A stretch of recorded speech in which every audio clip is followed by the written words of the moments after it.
Hero junior NTR స్థలం ఇప్పుడు వివాదాల్లో చిక్కుకుందనే చెప్పుకోవాలి. 2003లో hero junior NTR Jubilee Hills housing సొసైటీలో 681 గజాల స్థలాన్ని కొనుగోలు చేశారు.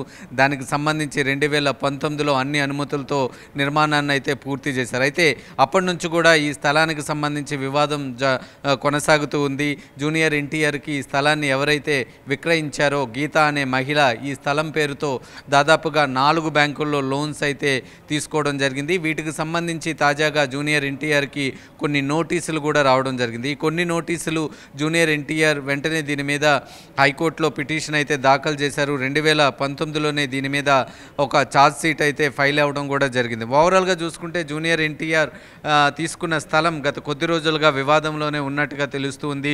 జూబ్లీహిల్స్ హౌసింగ్ సొసైటీలో 681 చదరపు గజాల స్థలాన్ని జూనియర్ ఎన్టీఆర్ గతంలో 2003లో కొనుగోలు చేశారు. 2019లో ఈ స్థలంలో అన్ని అనుమతులతో జిహెచ్ఎంసీ అన్ని అనుమతులతో ఒక భవనాన్ని అయితే నిర్మించారు. భవనం నిర్మించిన తర్వాత 2019లోనే దీనికి సంబంధించి ఒక ఛార్జ్ షీట్ అయితే నమోదవడం జరిగింది. గీత అనే మహిళ ఎవరైతే జూనియర్ ఎన్టీఆర్కి స్థలాన్ని విక్రయించారో ఆమె జూనియర్ ఎన్టీఆర్ని మోసం చేసినట్టుగా కూడా ఒక చీటింగ్ కేసును కూడా నమోదు చేశారు. ఎందుకంటే జూనియర్ ఎన్టీఆర్కి అమ్మిన ఈ స్థలం మీద దాదాపుగా 4 బ్యాంకుల్లో ఈ మహిళ లోన్లు వివిధ కారణాలతో లోన్లు తీసుకున్నారు.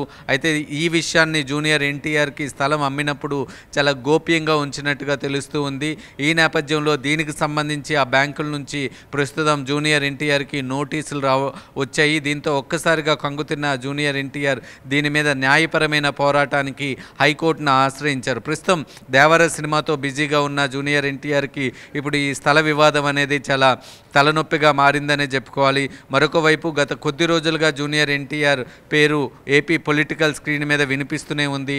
టీడీపీకి సంబంధించి టీడీపీ పగ్గాలు తీసుకుంటారని జూనియర్ ఎన్టీఆర్ పేరు ఎప్పటికప్పుడు వినిపిస్తూ ఉంటుంది. అయితే తాజాగా ఇప్పుడు భూ వివాదంతో జూనియర్ ఎన్టీఆర్ మళ్ళీ వార్తల్లో నిలిచారనే చెప్పుకోవాలి. హైకోర్టు దీనికి సంబంధించి విచారణ జూన్ 6వ తారీఖున జరపనున్నట్టుగా తెలుస్తుంది. ఏదేమైనప్పటికీ కూడా ఇంత ప్రముఖ హీరో కూడా ఈ హైదరాబాద్లో భూమి కొనుగోలు చేసినప్పుడు మోసపోయినట్టుగా మనం చెప్పుకోవచ్చు. ఎందుకంటే 681 గజాల స్థలాన్ని 2023లో జూనియర్ ఎన్టీఆర్కి విక్రయించారు. ఆ విక్రయించినప్పుడు దీని మీద వివిధ బ్యాంకుల్లో లోన్ అయితే తీసుకోవడం జరిగింది. దీనికి సంబంధించి జూనియర్ ఎన్టీఆర్కి విక్రయిస్తున్నప్పుడు ఎటువంటి సమాచారం ఇవ్వలేదు. అయితే తాజాగా ఎప్పుడైతే 2019లో ఈ స్థలంలో ఒక కన్స్ట్రక్షన్ అయితే జూనియర్ ఎన్టీఆర్ ప్రారంభించారు.